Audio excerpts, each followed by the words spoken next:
পড়ে কেন আসলো? ব্যাপারটা সন্দেহজনক। নিশ্চয়ই ওই পড়শির দিকে তীক্ষ্ণ দৃষ্টি নিক্ষেপ করে জোবান মনে মনে কথাগুলো আওড়ালো। জোবান পড়শির বাম হাতের দিকে তাকাতেই পড়শি হাত লুকোনোর চেষ্টা করলো। জোবান জোর করে পড়শির বাম হাত থেকে বোরকার হাতটা সরিয়ে দিল। বোরকার হাতটা সরাতে জোবান থমকে গেল।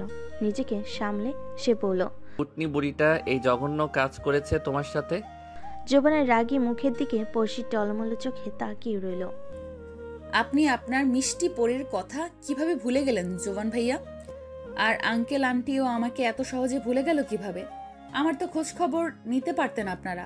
আচ্ছা, সেদিন অ্যাক্সিডেন্টের পর কি হয়েছিল? পড়শি জোবানের কথায় পাত্তা না দিয়ে জোবানের দিকে তাকিয়ে মনে মনে এসব ভাবতে লাগলো। কিছুক্ষণ পর জোবান পড়শিকে লাইব্রেরিতে নিয়ে আসলো। পড়শিকে বেঞ্চে বসিয়ে দিই খুব যত্ন সহকারে পড়শির হাতে অয়েলমেন্ট লাগিয়ে দিতে লাগলো। আর পড়শি জোবানের দিকে পলক্ষীনভাবে তাকিয়ে রইল। আচমকা জোবান পড়শির দিকে তাকাতে চোখে চোখ পড়ল। পড়শি চোখ সরালো না, সেভাবেই জোবানের দিকে তাকিয়ে রইল। জোবান পড়শির চোখের ভাষা বুঝতে সক্ষম হলো। কি হলো না পড়শির জানা নেই। কিছুক্ষণ ওভাবে তাকিয়ে থেকে সে চোখ সরিয়ে নিল। অয়েলমেন্ট লাগানো শেষ হতেই জোবান পড়শিকে বলে উঠল, খেয়ে এসেছো নাকি ওই কুটনি বুড়িটা তোমায় খেতে দেয়নি? জোবানের কথাই পড়শির সশব্দে হেসে উঠল। পড়শিকে হাসতে দেখে জোবান কপাল কুঁচকে আওড়ালো। হাসির কিছু বলছি আমি। আচ্ছা, তুমি এই রাক্ষসী মহিলার সাথে এক বাড়িতে থাকো কিভাবে? তোমার ভয় লাগে না? এমন অদ্ভুত ধরনের কথা শুনে পড়শি আবারও হেসে দিল। পড়শির হাসি মুখ দেখে জোবানের সব রাগ উবে যায়। কিছুক্ষণ জীবন্ত পুতুলটার দিকে সে এক মনে তাকিয়ে থাকে। আসবো জোবান? লাইব্রেরির দরজার সামনে দাঁড়িয়ে কথাটি বলল নয়ন। জোবানের হুঁশ ফিরে সেদিকে না তাকিয়ে জোবান বলল, আয়। জোবান লাইব্রেরিতে আসার আগে নয়নকে বলেছিল পড়শির জন্য খাবার নিয়ে আসতে। মেয়েটাকে দেখেই তার মনে হয়েছিল মেয়েটা ক্ষুধার্ত।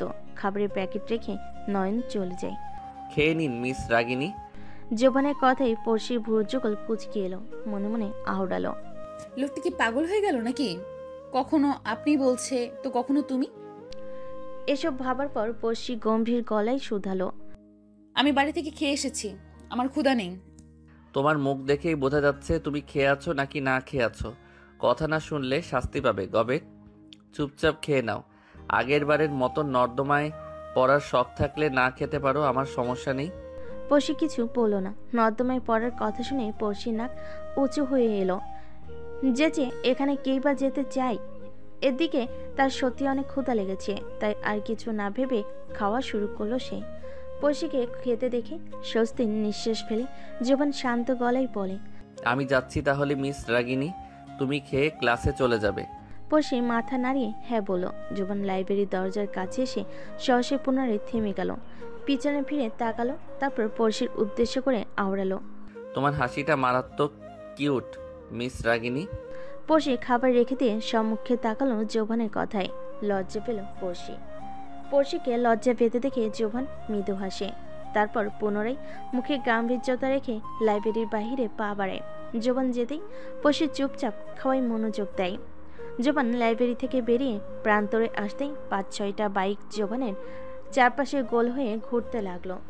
জোবান ভালো করে জানে এটা রকির বাবার কাজ। এই শহরের বড় মাস্তান রকির বাবা। আজ তো সব চেলাপেলাদের মাস্তানি বের করে দেব আমি। জোবান জল শক্ত করে মনে মনে বলল। বাইক থেকে ছেলেগুলো হকি স্টিক নিয়ে নামলো। মুখে কুটিল হাসি ঝুলিয়ে জোবানের নিকট আসতে লাগলো তারা, জোবানকে মারার জন্য। ছেলেগুলো নিকটে আসতেই জোবান হাত নিষ্পিস করতে লাগলো, কারণ নিকটে আসতেই জোবান একটার পেট বরাবর ঘুষি মারল। একে একে সবগুলো সাইজ করতে লাগলো সে। এমন অবস্থায় পিছন থেকে তাদের মধ্যে কেউ একজন জোবানের পিঠে হকি স্টিক দিয়ে জোরে একটা আঘাত করে বসলো। জোবান বেশ ব্যথা পেল। সাথে সাথেই পিঠ বাঁকিয়ে জোবান কয়েক পা পিছিয়ে গেল। ফর্সা মুখটা রক্তিম বর্ণ ধারণ করে। পশ্চাৎ থেকে আরেকটা এসে জোবানকে আঘাত করবে, তার আগে কেউ সেই ছেলেটার হাতে লাঠি দিয়ে আঘাত করে। জোবান পিঠের ব্যথা নিয়ে পাশে তাকাতে দেখেন নয়ন, নিহান আর পড়শি লাঠি হাতে নিয়ে দাঁড়িয়ে আছে। সবগুলো তেড়ে আসতেই তারা তিনজন লাঠি দিয়ে মারতে শুরু করলো। মারতে মারতে সবগুলোর হাড়গোড় ভেঙে দিতে লাগলো। নিহান দুপাশ থেকে দুটোকে মারতে দাঁত কিরমির করে বলতে লাগলো, শালারা খুব তো ব্যাঙের মতন লাফালাফি করছিলি, এখন লাফালাফি কোথায় গেল তোদের? নিহান এমন জায়গায় মার যেন জীবনে আর মাস্তানি করতে না পারে। নয়নও কয়েকটাকে সাইজ করতে লাগলো। ওদের দুজনের কথোপকথন শুনে পড়শি হেসে দিল। এলো পাথারি মার খেয়ে ছেলেগুলো কোনো রকমে জান নিয়ে পালালো। আপনি ঠিক আছেন মিস্টার নাকফুলু সিনিয়র? বিচলিত হয়ে আওড়ালো পড়শি। পড়শির কথায় জোবান পড়শির পানে তাকালো। মেয়েটাকে ভীষণ অশান্ত দেখাচ্ছে। মুখ দেখে বোঝা যাচ্ছে পলক্ষীনভাবে মেয়েটিকে কয়েক মুহূর্ত দেখল সে, অতঃপর গম্ভীর গলায় শুধলো, আই এম ওকে মাথামোটা জুনিয়র। পাশ থেকে নিহান বলে উঠল, মোটেও তুই ভালো নেই জোবান, পিঠে মারাত্মক ব্যথা পেয়েছিস তুই, হসপিটালে নিয়ে যাব তোকে। এইটুকু ব্যথা সেরে যাবে নিহান। বললেই হলো নাকি, যেতে হবে তোকে। নয়ন আর নিহান জোবানকে ধরে উঠালো। আরে কি করছিস তোরা? ছাড় তো, আমার ব্যথা নেই, আমি হসপিটালে যাব না। জোবান বিরক্ত হয়ে খড়খড়ে গলায় আওড়ালো। কিন্তু বললাম তো যাব না। ধমকে উঠল জোভান। কথা কাটাকাটির মাঝে পড়শি এসে জোবানের সম্মুখে দাঁড়ালো। তারপর সাহস করে আওড়ালো, কেন যাবেন না আপনি? যেতে হবে। চলুন, আমিও আপনার সাথে হসপিটালে যাব। আপনার ব্যথার চিকিৎসা নেওয়া জরুরি। পড়শির কথায় জোবান কিছুক্ষণ চুপ থাকলো। তারপর গম্ভীর গলায় আওড়ালো, তুমি আমাদের সাথে হসপিটালে গেলে তোমার ওই কুটনি দাদি তোমায় আবার মারবে তো। সেসব আমি বুঝে নিব। এখন চলুন তো আপনি। পড়শির কথা মানাতে নয়ন আর নিহান মিটিমিটি হাসতে লাগলো। জোবান দুজনের দিকে কটমট চোখে তাকিয়ে বলল, ওকে চলো সবাই। হসপিটালে কেবিনে শুয়ে আছে জোবান। ডাক্তার আয়ান জোবানের ক্ষত দেখার পর বলল, পিঠে তো হকিস্টিকের দাগ পড়ে গেছে জোবান, কেন ঝামেলা জড়াতে গেলে? অন্য উপায়েও তো তাদের শাস্তা করতে পারতে। তোমার বাবা জানতে পারলে তোমায় বকাঝকা করবে। জোবান ডাক্তার আয়নের কথায় কিছু বলল না। জোবানকে চুপ থাকতে দেখে ডাক্তার আয়ন জোবানের কাঁধে হাত রেখে আচমকা শুধালো, মেয়েটিকে ভালোবাসো তুমি? ডাক্তার আয়নের কথায় জোবান চমকে উঠল। সে কয়েক মুহূর্ত চুপ থেকে মৃদু হেসে আওড়ালো, I don't know but I fell in love with him. আমি জানি না, কিন্তু তার মায়ায় পড়ে গেছি। আরও খানিকক্ষণ কথা বলে ডাক্তার আয়ন চলে গেল কেবিন থেকে। ডাক্তার আয়ন যেতে একজন সুন্দরী নার্স কেবিনে প্রবেশ করলো। নার্সের সাথে পড়শি নয়ন আর নিহানও আসলো। নার্স জোবানের দিকে কিছুটা বিস্মিত হয়ে তাকালো। ব্যাপারটা পড়শি লক্ষ্য করেছে। তার কিছুতেই ভালো লাগছে না ব্যাপারটি। পড়শি নার্সের নিকট এসে খড়খড়ে গলায় শুধালো, এখানে কি চাই আপনার? ডাক্তার আয়ান বলেছে মিস্টার জোভানকে অয়েনমেন্ট লাগিয়ে দিতে। কি? নার্সের কথায় পড়শি মৃদু চিৎকার দিয়ে বলল। পড়শিকে হঠাৎ চিৎকার করতে দেখে নার্স ভয় পেয়ে যায়। নয়ন কেবিনে থাকা বেঞ্চে বসেছিল। পড়শিকে চিৎকার করে কথাটা বলতে দেখে এগিয়ে আসলো। কি হয়েছে পড়শি? আপু, উনি বলছেন সিনিয়রের পিঠে অয়েনমেন্ট লাগিয়ে দিবে। নার্সের কাজ তো নার্সকেই করতে হবে, তাই না? এভাবে চিৎকার করার কি আছে পড়শি? জোবান আর চোখে সবটাই দেখলো। ব্যাপারটা বুঝতে পেরে সে মনে মনে হাসলো। পড়শি ছাড়া সবাইকে সে কেবিনের বাহিরে চলে যেতে বলল। বসেও তাদের সাথে চলে যেতে নিবে। পিছন থেকে জোবান গম্ভীর গলায় বলে উঠল, তোমায় যেতে বলেছি মাথামোটা জুনিয়র। আমি এখানে কি করব? হাঁটা থামিয়ে দিয়ে পিছনে ফিরে আমতা আমতা করে জবাব দিল পড়শি। তোমায় আমি বসিয়ে রাখার জন্য থাকতে বলিনি, আমার কাছে এসো। পড়শি ধীর পায়ে হেঁটে জোবানের কাছে এসে দাঁড়ালো। জোবান পড়শির হাতে অয়েলমেন্টটা দিল। অতঃপর পড়শির দিকে পিঠ দিয়ে ঠোঁট চেপে আওড়ালো। লাগিয়ে দাও। জোবানের কথাই পড়শি কিছুটা চমকালো, সাথে লজ্জাও পেল। কাপা গলায় আওড়ালো, আমি পারবো না। পড়শির কথায় জোবান পড়শির দিকে ফিরল। তারপর ঠোঁট বাঁকিয়ে বলল, তাহলে আর কি, ওই সুন্দরী নার্সকে ডেকে দাও, নার্স লাগিয়ে দিবে। তুমি যেতে পারো এখন। জোবানের কথা শুনে পড়শির রাগ হলো। পড়শি মৃদু রাগ দেখে আমতা আমতা করে বলল, আমি লাগিয়ে দিব। তুমি না বললে পারবে না? জোবান কোনো রকমে হাসি আটকে কথাটি বলল। জোবান ইচ্ছে করেই কথাটি বলেছে পড়শিকে রাগানোর জন্য। এমনি মজা করে বলেছি। ওকে মাথামোটা জুনিয়র, লাগিয়ে দাও। বলে জোবান পুনরায় সেভাবেই বসলো পড়শির সম্মুখে। পড়শি কাঁপা কাঁপা হাতে অয়েলমেন্ট লাগানো শুরু করলো। ক্ষত স্থানে অয়েলমেন্ট লাগাতেই জোবান মৃদু চিৎকার দিয়ে উঠল। ধীরে, মাথা মোটা। ও ওকে, বেশি জ্বালা হচ্ছে। পড়শি বিচলিত হয়ে বলল। না, ঠিক আছি। পড়শি ফু দিয়ে অয়েলমেন্ট লাগিয়ে দিচ্ছে জোবানের পিঠে, আর জোবান চোখ বন্ধ করে মুহূর্তটি অনুভব করছে। কিছুক্ষণ পর অয়েলমেন্ট লাগানো শেষ হলো। হয়ে গেছে, এবার আমি যাই। বেশি দেরি হয়ে গেলে দাদিমা বকবেন। মারবেনও বুঝি? জোবানের কথায় পড়শির বুক ভার হয়ে যায়। কোনো রকমে চোখের পানি আটকে সে আওড়ালো। দেরি হয়ে যাচ্ছে। জোবান পড়শির দিকে কয়েক মুহূর্ত তাকিয়ে থেকে দীর্ঘশ্বাস ছেড়ে বলল। যাও, সাবধানে বাড়ি যেও মিস রাগিনী। পড়শি দাঁড়ালো না, মাথা নাড়িয়ে দ্রুত পায়ে বেরিয়ে গেল কেবিন থেকে। থমথমে মুখে সেদিকে তাকিয়ে রইল জোভান। পড়শি বাড়ির ভিতর প্রবেশ করতেই দেখলো অতিথিদের। লিভিং রুমে বসে গল্প করছে তারা। আজ অতিথি আসবে দাদিমা, যে আমায় কিছু বলল না। তার মানে জেঠি আম্মাও আজ বাড়িতে? মনে এসব আউরি পড়শি তাদের পাশ কাটিয়ে নিজের রুমে উদ্দেশ্যে চলে নিবে, তখন পিছন থেকে একজন মহিলা বলে উঠলেন। তুমি কে মা? মহিলার কথাই পড়শি পিছনে তাকালো। পড়শি কিছু বলতে যাবে, তার আগে মিচের শিকা মেকি হেসে বলে উঠল। আরে, ও তো রিয়ানার বান্ধবী পড়শি। দাদিমার কথায় পড়শি অবাক হলো। পরপর মহিলাটি পুনরায় জিজ্ঞেস করলেন। তা মেয়েটি কি বিবাহিত? হ্যাঁ, অবিবাহিত, সাথে এক বাচ্চার মাও। দাদির কথায় পড়শির চোখ যেন কপালে ওঠার উপক্রম হলো। সে আর এক মুহূর্ত দাঁড়ালো না, দ্রুত পায়ে হেঁটে নিজের রুমে চলে গেল। ইয়ানাকে ছেলে পক্ষ দেখতে এসেছে 11টায়। ছেলে পক্ষের ইয়ানাকে পছন্দ হয়েছে। সবকিছু ঠিকঠাক করতে করতে দুপুর 2টো বেজে যায়। সে সময় পড়শিও বাড়ি ফিরল।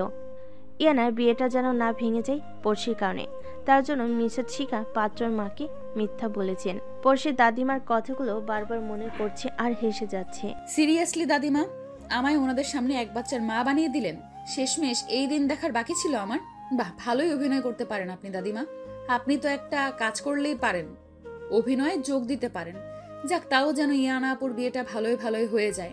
তাছাড়া আমার এইসব কিছু থেকে দূরে থাকাই ভালো। পরে আবার কিছু হলে সব আমার ঘাড়ে এসে পড়বে। পড়শির ভীষণ ইচ্ছে করছে জেঠুর আম্মাকে দেখতে। অনেকদিন তার জেঠি আম্মাকে জড়িয়ে ধরেনি সে, কিন্তু নিজের ইচ্ছেটাকে দমিয়ে রেখে পড়শি বোরকা খুলে বেলকনিতে এসে দাঁড়ালো। খোপা করা কেশগুলো খুলে দিয়ে চোখ বন্ধ করে যৌবনের সাথে কাটানো মুহূর্তগুলো নিয়ে ভাবতে লাগলো সে। আপনি কি আপনার মিষ্টি পরীকে ভুলে গেলেন জোবান ভাইয়া? কি এমন হয়েছিল সেদিন অ্যাক্সিডেন্টের পর যে আঙ্কেল আন্টিও আমার খোঁজ নিলেন না? এসব ভাবতেই পড়শির মনটা খারাপ হয়ে যায়। পড়শির রুমে এসে খাটের উপর বসতেই পরের টেবিলের উপর চোখ পড়ল। সেখানে চোখ যেতেই পড়শির কালকের ঘটনাটা মনে পড়ল। পড়শি টেবিলের উপর থেকে ঘড়িটি হাতে নিল। ঘুরিয়ে ঘুরিয়ে দেখে মনে করার চেষ্টা করছিল সে ঘড়িটা কোথায় দেখেছিল। ঠিক তখনই আহাত শিকদার পড়শির রুমে প্রবেশ করতে করতে বলেন। পড়শিমা, আমার ঘড়ি তোর কাছে কিভাবে? পড়কি চমকে উঠল জেঠুর কথায়। আচমকা কথাটাই পড়শির তনু কেঁপে উঠল। হতবাক হয়ে তাকিয়ে রইল জেঠুর দিকে। আহাত শিকদার পড়শির হাত থেকে ঘড়িটা নিয়ে পড়শির পাশে বসল। অতঃপর হাসি মুখে আওড়ালো। জানিস, এই ঘড়িটা তোর দাদা আমার জন্মদিনে গিফট করেছিল। কিছুদিন আগে ঘড়িটা আমি হারিয়ে ফেলেছিলাম, কিন্তু মা, তুই কোথায় পেলি ঘড়িটা? অবাক হয়ে বললেন তিনি। পড়শি নিচু স্বরে শুধালো। রাস্তায়। পড়শির জবাবে আহাত শিকদার কিছু বলতে যাবে, তার আগেই মিসেস লিমা পড়শির রুমে ঢুকতে ঢুকতে বলেন। পড়শিমা, নিচে চল, সবার সাথে খাবার খাবি। জেঠির কথায় পড়শি কিছু না বলে চুপ করে বসে রইল। তার মাথায় বিভিন্ন প্রশ্ন ঘুরপাক খাচ্ছে। ভাবনার মাঝেই আহাত শিকদার বসা থেকে উঠে বললেন। আমি যাচ্ছি, তুমি পড়শিকে নিচে নিয়ে এসো লিমা। ঠিক আছে, যাও। প্রতি উত্তর দিয়ে মিসেস লিমা পড়শির হাত ধরে বলেন। চুপ করে বসে আছিস যে, চল নিচে যাবি। জেঠিমা, আমি ক্যান্টিন থেকে খেয়ে এসেছি, এখন ক্ষুধা নেই। আবার খেতে হবে, চল। মিসেস লিমা জোর করে পড়শিকে নিচের ডাইনিংয়ে নিয়ে আসলো। তারপর পড়শিকে খাবার টেবিলে বসিয়ে দিয়ে পাত্রপক্ষের উদ্দেশ্য করে বলেন। এই হলো আমাদের। মিসেস লিমা কিছু বলতে যাবেন, তাকে মিসেস শিখা গম্ভীর গলায় বলে উঠলেন। ইয়ানার বান্ধবী পড়শি, খেতে বসো, তোমার অপেক্ষাতেই ছিলাম আমরা। মিসেস শিকার কথায় মিসেস লিমা আর আহাদ শিকদার অবাক হলো। তারা কিছু বলতে যাবে তার আগে মিসেস শিকার তাদের দিকে রাগী চোখে তাকালেন। তার দুজন চুপ হয়ে যায় ওনার চাহনি দেখে। অতঃপর সবাই খাওয়ায় মনোযোগ দিল। সার্ভ করলো মিসেস লিমা। খাওয়া শেষে সবাই অতিথিদের বিদায় দিল। আগামী শুক্রবার ইয়ানার বিয়ে ঠিক হয়েছে। পড়শি নিজের রুমে চিন্তিত হয়ে পায়চারি করছে আর বলছে, কিছুই মেলাতে পারছি না। জেঠুর ঘড়ি ওই লোকটা কেন চুরি করলো? লোকটাকে দেখে তো তেমন মনে হয়নি। নাকি জেঠু মিথ্যে বলেছে, নাকি জেঠুই ওই লোকটা, নাকি অন্য কেউ জেঠুকে ফাঁসাতে চাইছে? আর ওই বাচ্চা মেয়েই বা এখন কোথায়? ওই মহিলাই বা কোথায়? রহস্য আর রহস্য। কিভাবে সব প্রশ্নের উত্তর পাবো আমি? ভাবনার মাঝে ইয়ানা পড়শির রুমে প্রবেশ করতে করতে শুধালো, কি হয়েছে পড়শি, এমন ভাবে হাঁটছিস কেন? আমার বিয়ে হবে তাই তুই চিন্তায় পড়ে গেছিস নাকি? ইয়ানার কথাই পড়শি হাঁটা বন্ধ করে দিয়ে ইয়ানার পাশে দাঁড়িয়ে মুচকি হেসে বলল, আমার আপুর বিয়ে হবে, এটা তো খুশির বিষয়। এতে চিন্তিত হব কেন আমি? আমি তো ভীষণ খুশি আপু। অকস্মাৎ ইয়ানা পড়শিকে জড়িয়ে ধরল। ইয়ানার এহেন কাণ্ডে হতভম্ব হয়ে গেল পড়শি। মনে মনে আওড়ালো, আপু আমায় জড়িয়ে ধরলো, বিশ্বাসই হচ্ছে না। আচ্ছা, ভুল করে জড়িয়ে ধরলো না তো? ভাবনার মাঝে পড়শি মনে হলো পিঠে তরল কিছু পড়ছে। সে পুনরায় নিজের মনে আওড়ালো, আচ্ছা, আপু কি কান্না করছে? পড়শি কাঁপা কাঁপা হাতটা ইয়ানার মাথায় রাখলো। পড়শির স্পর্শে ইয়ানা এবার শব্দ করে কেঁদে দিল। এবার পড়শি বিচলিত হয়ে পড়ল, তারপর শুধলো, আপু কান্না করছো কেন? কি হয়েছে তোমার? আমায় ক্ষমা করে দে পড়শি, আমি তোকে অনেক কষ্ট দিয়েছি। কাঁদতে কাঁদতে জবাব দিল ইয়ানা। ইয়ানার কথাই পড়শি যেন আকাশ থেকে পড়ল। চট করে আওড়ালো, আপু তুমি। পড়শি কিছু বলার আগে ইয়ানা পড়শি ঠোঁটে আঙ্গুল চেপে ধরে পড়ল, আজ আমি বলবো আর তুই চুপ করে সব শুনবি। পড়শির মাথায় কিছু ঢুকছে না। পড়শি মাথা নাড়িয়ে হ্যাঁ বলো। ইয়ানা বলতে শুরু করলো, পড়শি, আমি আর দাদিমা ইচ্ছে করে তোর সাথে খারাপ ব্যবহার করতাম না। এসব করার পেছনে অনেক কারণ আছে। ইয়ানার কথাই পড়শি কিছু বলতে যাবে তার আগে ইয়ানা পুনরায় বলে উঠল, কোনো কথা নয়, চুপ করে সব শুনবি তুই। পড়শি মাথা নাড়িয়ে পুনরায় হ্যাঁ বলল। কথার মাঝে দরজা ধাক্কানোর শব্দ আসলো। ইয়ানা ভয় পেয়ে গেল, দ্রুত আওড়ালো, পড়শি, আমি তো রুমে লুকিয়ে পড়ছি। দাদিমা হলে বলবি আমি এইখানে, বাবা মা হলে বলবি জানি না, ঠিক আছে? ঠিক আছে আপু। পড়শি কোনো কিছু না ভেবেই জবাব দিল। ইয়ানা লুকানোর পরপরই পড়শি দরজা খুলল। পড়শি দরজা খুলতেই মিসেস লিমা বলল, ইয়ানা কোথায় পড়শি, তুই দেখেছিস?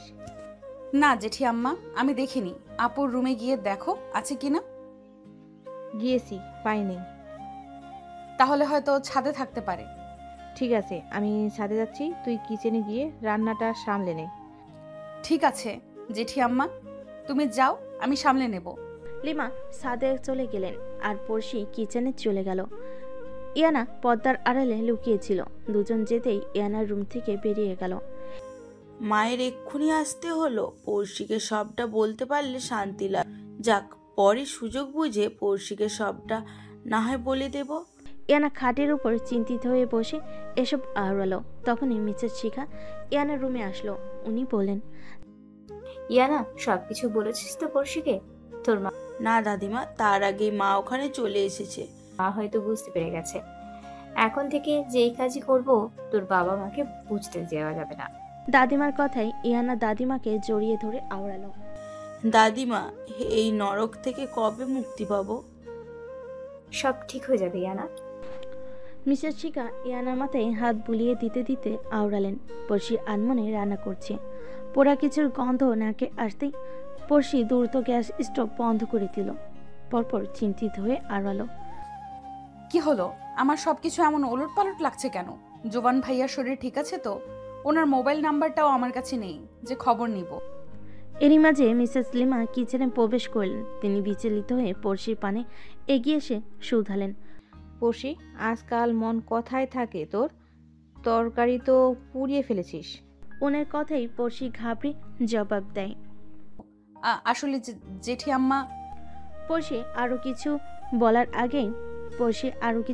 আগে মিসেস লিমা পড়শির গালে থাপ্পড় বসিয়ে দেয়। পড়শি স্তব্ধ হয়ে যায় মিসেস লিমার এহেন কাণ্ডে। পড়শির বিশ্বাসই হচ্ছে না তার জেঠিয়াম্মা তাকে থাপ্পড় মারল। মা মরার পর কোনোদিন জেঠিয়াম্মা তার গায়ে হাত তুলেনি, আর আজ এটুকু ভুল হতে জেঠিয়াম্মা আমায় মারল। পড়শির চোখ ভিজে উঠল।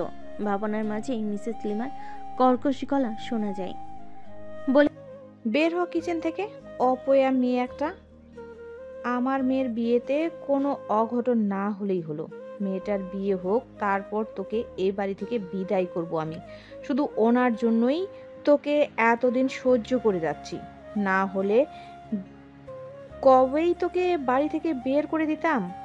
আমার সামনে থেকে যা তুই, তোর মুখ দেখতেই চাই না আমি, অকর্মা একটা।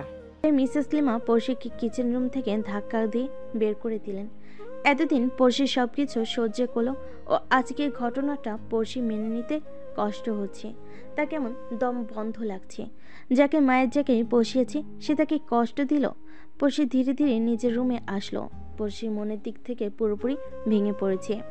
পড়শির এখনো বিশ্বাস করতে কষ্ট হচ্ছে তার জেঠিয়ামা আসলে তাকে ভালোই বাসেনি। তাহলে এতদিন ভালোবাসার নাটক করলো কেন তার সাথে? পড়শি এসব ভেবে কেঁদে দেয়। মোবাইল বাজার শব্দে পড়শি নড়চড়ে ওঠে। ধীর পায়ে বসা থেকে উঠে মোবাইল খুঁজতে লাগলো। তারপর বালিশের নিচ থেকে মোবাইল বের করলো।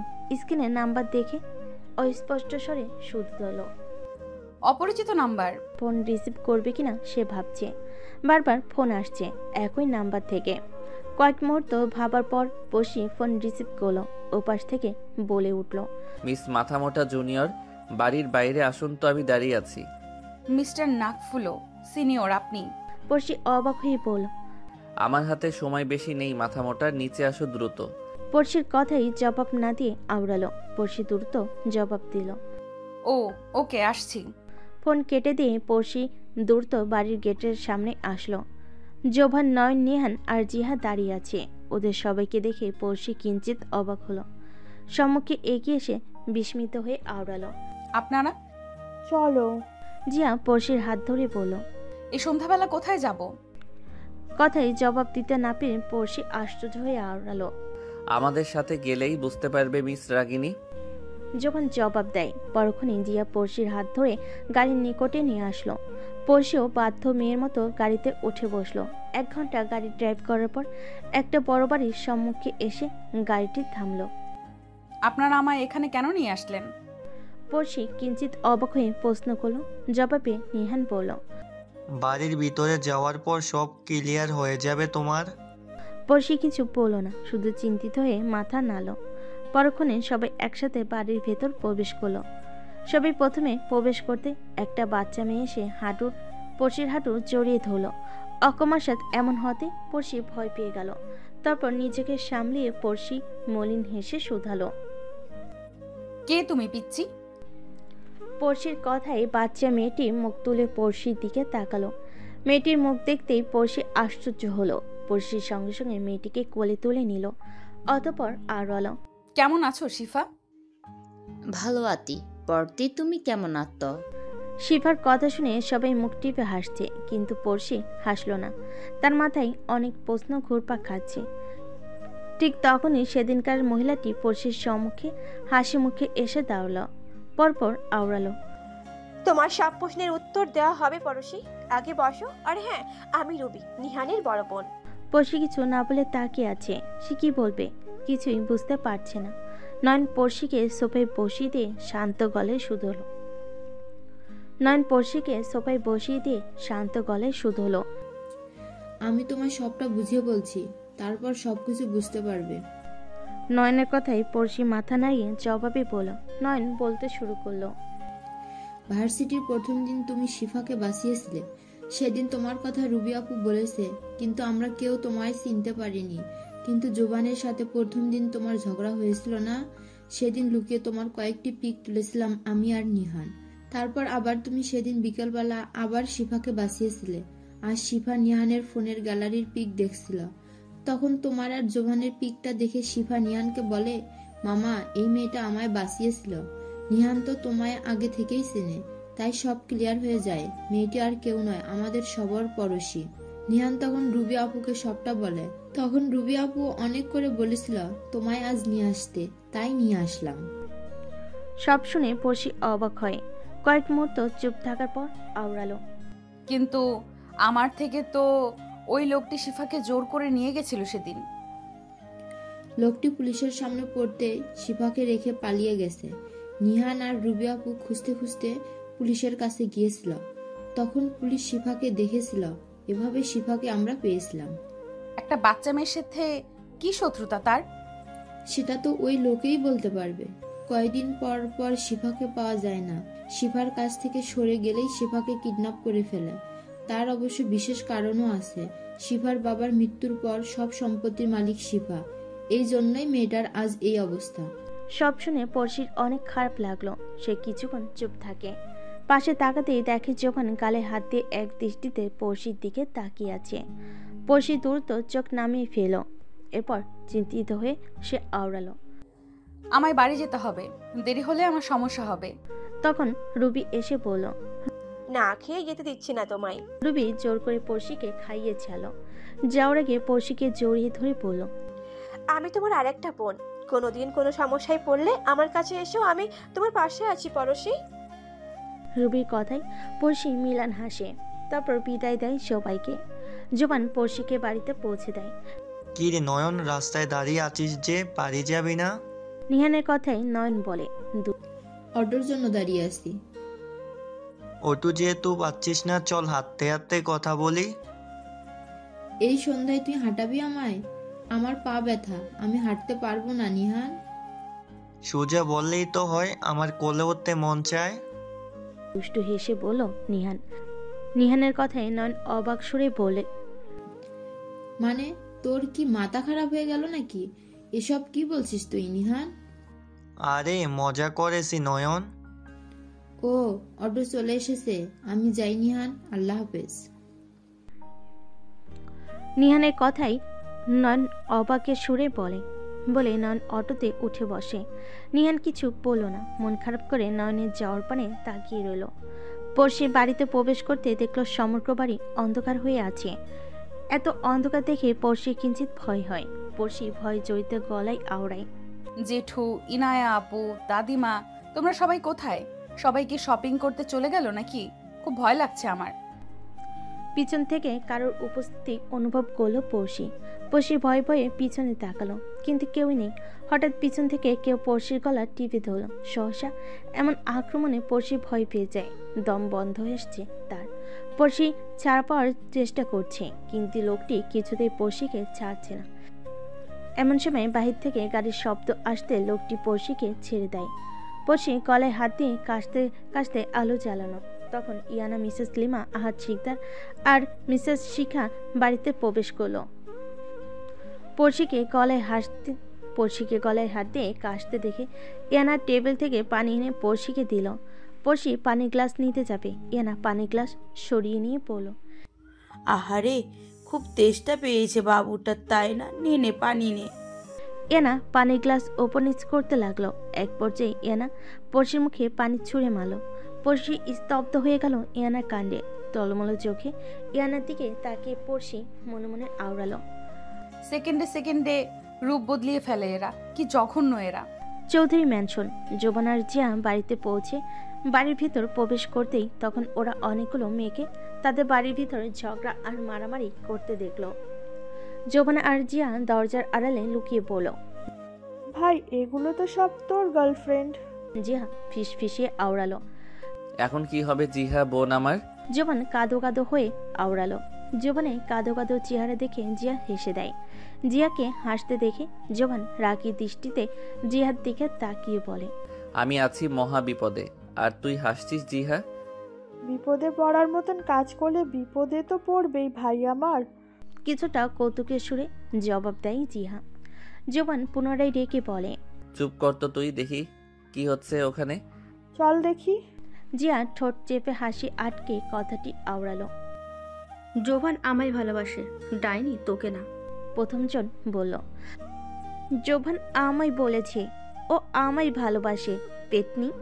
দ্বিতীয়জন রেগে জোভান তাদের কাউকেই ভালোবাসে না, আমায় ভালোবাসে বলল। তৃতীয়জন ক্রুদ্ধ গলায় জবাব দিল। তোদের নিজেদের চেহারা আয়নায় দেখেছিস তোরা? হ্যাঁ, ওয়াক্থু, দেখলেই বমি আসে। জোভান তোদের মতো মেয়েদের কখনোই ভালোবাসবে না। আমায় দেখ, আমি কত কিউট। জোভান শুধু আমায় ভালোবাসবে। চতুর্থজন বেশ অহংকারের সহিত বলল। চতুর্থ মেয়েটির কথাই প্রথম মেয়েটি রেগে গিয়ে মেয়েটির চুলের মুঠি ধরে বলল, তোকে প্রতিবন্ধীদের মতো লাগে বেয়াদব মেয়ে।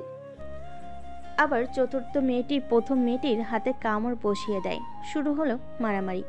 এসব দেখে ভয়ে জোবানের অবস্থা খারাপ। জোবান ঠোঁট কামড়ে চিন্তিত হয়ে আওড়ালো, ভাই তুই আজ বাড়ি থেকে চলে যা, না হয় আম্মুর মার আছে তোর কপালে। সবকিছু শান্ত হলে তোকে আমি বাড়িতে আসতে বলবো। ঠিক আছে, আমি নিহানের বাসায় যাচ্ছি, তুই এই দিকটা সামলা। জোবান অসহায় গলায় বলল। জোবান এরকম চোরের মতন বাড়ি থেকে বেরিয়ে যায়। এদিকে সহসা কারোর ধমক শুনে সব মেয়েগুলো চুপ হয়ে যায়। কারা তোমরা? আর এমনভাবে মারামারি করছো কেন তোমরা? মিসেস স্বর্ণা বিরক্তি নিয়ে আওড়ালেন। সবগুলো মেয়ে একসাথে জবাব দিল, আপনার বাড়ির হবু বউ শাশুড়ি আম্মা। সবার জবাব এক দেখে আড়াল থেকে শুকনো ঢোক গিলে জিহা। সে অসহায় মনে আওড়ালো, আজ তুই খতম মেরি ভাই। হবু বউ মানে কি বলতে চাইছো তোমরা? তাও সবাই একসাথে কিভাবে হবু বউ হলে চৌধুরী বাড়ির? মিসেস স্বর্ণা আশ্চর্য হয়ে বলেন। তখন জিয়া মন্থর গতিতে বাড়ির ভেতর প্রবেশ করলো। মিসেস স্বর্ণা জিয়াকে দেখে বলে উঠলেন, জিহা, এসব কি? আর এই মেয়েগুলো কারা? আম্মু ওদেরই জিজ্ঞেস করো ভালো মতো, ওরা কারা, ওরা কেন এসেছে এখানে? জিয়া আমতা আমতা করে বলল। জিয়ার কথা শেষ হতেই প্রথম মেয়েটি বলল, আন্টি জোবান বলেছে ও আমায় বিয়ে করবে। ওর কথা শুনে বাকিরাও বলে উঠল, আমাদেরও বলেছে বিয়ে করবে। মিসেস স্বর্ণার মাথা ঘুরতে শুরু করলো সবার কথা শুনে। তিনি ভালো করে বুঝতে পারছেন তার ছেলে এদের সাথে টাইম পাস করেছে। মিসেস স্বর্ণাকে চুপ থাকতে দেখে আচমকা প্রথম মেয়েটি মিসেস স্বর্ণার পা ধরে বলে উঠল, শাশুড়ি আম্মু, আমি ভালো রান্না করতে পারি, আমায় তোমার বাড়ির বউ করে নাও প্লিজ। তৃতীয়জন পায়ে ধরে বলল, আমি আপনার সেবায় সর্বক্ষণ নিয়োজিত থাকবো ডিয়ার মম, আমায় করে নিন আপনার বাড়ির বউ। তারপর চতুর্থজন পায়ে ধরে বলে, সব থালা বাসন ধুয়ে দেবো শাশুড়ি আম্মা, আমায় বউ করে নেন। জিয়ার মাথা ঘুরতে লাগলো এসব কথা শুনে। মিসেস স্বর্ণারও একই অবস্থা। মিসেস স্বর্ণায় সোফায় বসে বলেন, জিয়াকে ইশারায় বলেন এক গ্লাস পানি দিতে। জিয়া পানি দেওয়ার আগে চারজন উঠে 4 গ্লাস পানি নিয়ে দেওয়ালো মিসেস স্বর্ণার সম্মুখে। মিসেস স্বর্ণা হতভম্ব হয়ে তাকিয়ে রইলেন সবার পানে। অকস্মাৎ মিসেস স্বর্ণা চেতনা হারান। মাকে এইভাবে পড়ে যেতে দেখে জিয়া ভয় পেয়ে যায়। জিয়া মেয়েগুলোকে বলল, জোনাব ভাইয়া, আসলে তোমাদের ডাকা হবে, এখন যাও, আম্মুর অবস্থা ভালো না। ভালো মেয়ের মতন চলে গেল বাড়ি থেকে। মেয়েগুলো যেতে জিয়া দরজা বন্ধ করে পিছনে তাকাতেই চোখ দুটো রসগোল্লার মতো হয়ে যায়।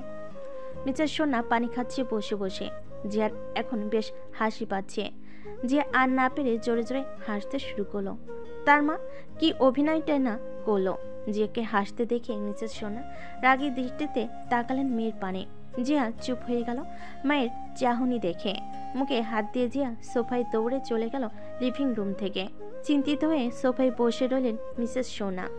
কিয়ৎক্ষণ চুপ থাকার পর তিনি বলে উঠলেন, আজ তুই বাড়ি আয়, ফাজিল ছেলে, তারপর তোর ব্যবস্থা করছি আমি। জিয়া দরজা বন্ধ করে মুখ থেকে হাত ছড়িয়ে উচ্চ শব্দে হাসতে শুরু করলো। কিয়ৎক্ষণ টানা হাসির পর জিয়া ভাইকে ফোন করে সব কিছু জানায়। সব শুনে জোবান স্বস্তির নিঃশ্বাস ফেল। তারপর বিরক্তিকর গলায় আওড়ালো, আর জীবনেও এসব প্রেম ট্রেম করতে যাব না। জোবান নিজের কাছে নিজেই বিরক্ত। পড়শি রুমে সে বালিশে মুখ চেপে কান্না করছে। ইয়ানা কাজে পড়শি ভীষণ কষ্ট পেয়েছে। তখনই কেউ পড়শির পিঠে হাত রাখলো। পড়শি বালিশ থেকে মাথা উঠাতে দেখলো ইয়ানা আর মিসেস শিখা দাঁড়িয়ে আছে।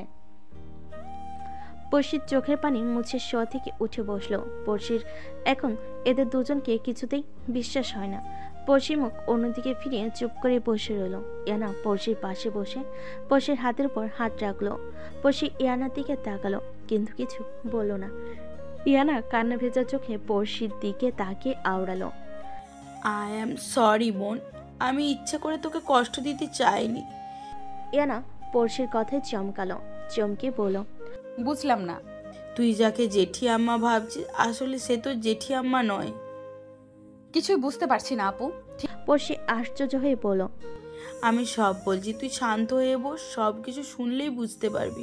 ঠিক আছে। পড়শি পুনরায় চোখের পানি মুছে বলল। কয়েক মুহূর্ত চুপ থাকার পর ইয়ানা বলতে শুরু করলো, হ্যাঁ, মিসেস রিমা শিকদার আমার মা, বর্তমানে তার বোনের কাছে বন্দি। যিনি আমাদের বাড়ি লিমা সেজে আছেন, আসলে তিনি আমার খালামণি। আমার আম্মুরা দুই বোন, দুইজন যমজ, দেখতে হুবহু একই। মনে আছে সেদিনের কথা, তোরা সবাই চৌধুরী ভিলাতে গিয়েছিলি শোভানের জন্মদিনে? হ্যাঁ মনে আছে আপু, কিন্তু জোবান ভাই কি করে আমায় ভুলে গেল আপু? পড়শি মন খারাপ করে বলল, তোর বাবা মায়ের অ্যাক্সিডেন্ট করিয়েছিল আমার খালামণি লিসা, আর সেদিন জোভানও তোদের গাড়িতে ছিল। লিসা খালামণির টার্গেট ছিল তোর বাবা মা, আর তুই কিন্তু জোভানও বিপদে পড়েছে সেদিন অ্যাক্সিডেন্টের পর তুই তো বেঁচে গেলি। তোকে দাদিমা তোকে বাড়ি নিয়ে এসেছিল, আর জোবানের মেমোরি লস হয়। জোবান প্রায় 5 বছর আগের সব কাহিনী ভুলে যায়। ইয়ানার কথা শুনে পড়শি স্তব্ধ হয়ে যায়। পড়শি টলমলো চোখে ইয়ানার দিকে তাকায়, তারপর আওড়ায়, আমার বাবা মা কি ক্ষতি করেছে ওনার? আর জোবান ভাইয়া যদি সব ভুলে যেত, তাহলে ওনার মা বাবা বোনকে কিভাবে মনে রাখলো?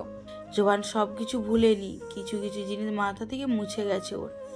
লিসা খালামণির স্বামী আহির মির্জা তোর বাবার কোম্পানিতে চাকরি করত। উনি কোম্পানির সব তথ্য শত্রুপক্ষকে জানিয়ে দিত। এসব তোর বাবা জানতে পেরে তাকে বের করে দিয়েছিল কোম্পানি থেকে। তারপর থেকে লিজা খালামণি আমাদের পরিবারের ক্ষতি করার চেষ্টাই ছিল। সামান্য চাকরির জন্য উনি আমার বাবা মাকে মেরে ফেললো? পড়শি কাঁদতে কাঁদতে বলল, শুধু চাকরি না, অন্য কোনো কারণ আছে যেটা আমাদের বের করতে হবে। তুই আমাদের পাশে আছিস কিনা বল। ঠিক আছে, কিন্তু আঙ্কেল আন্টি কেন আমাদের খবর নেয়নি? তারও বিশেষ কোনো কারণ আছে, সেটা তো জোহানের মা বাবাই বলতে পারবে। সহসা মিসেস শিখা পড়শিকে জড়িয়ে ধরল। পড়শি যেন থমকে যায় মিসেস শিখার কাণ্ডে। পড়শিও কাঁপা কাঁপা হাতে মিসেস শিখাকে জড়িয়ে ধরল। মাফ করে দে মায়ের দাদু ভাই, আমি ইচ্ছে করে সব করিনি। তোকে মেরে ফেলতে চাইছে, তাই আমরা বাধ্য হয়ে তোর সাথে খারাপ ব্যবহার করতাম। মাফ করে দে আমাদের। চোখের জল ফেলতে ফেলতে মিসেস শিখা বলেন, দাদিমা কান্না করো না, তোমরা তো আমায় বাঁচাতে এসব করেছো। আমি তোমাদের অনেক ভালোবাসি। পড়শি কান্নারত কণ্ঠে বলল, পুনরায় বলল, কিন্তু দাদিমা তোমরা এসব কি করে জানলে? ইয়ানা কিছু বলতে যাবে, তার আগে মিসেস লিমার ডাক পড়ল। ভর্ত চিত্তে জোবান পা টিপে টিপে নিঃশব্দে বাড়িতে প্রবেশ করলো। সমগ্র বাড়ি অন্ধকারচ্ছন্ন দেখে জোবান স্বস্তির নিঃশ্বাস ফেল। জোবান সিঁড়ি পেয়ে দোতলায় যেতে নিবে, অকস্মাৎ আলো জ্বলে উঠল। আচমকা জোবান কেঁপে উঠল। শুকনো ঢোক গিলে সে পিছনে ফিরল।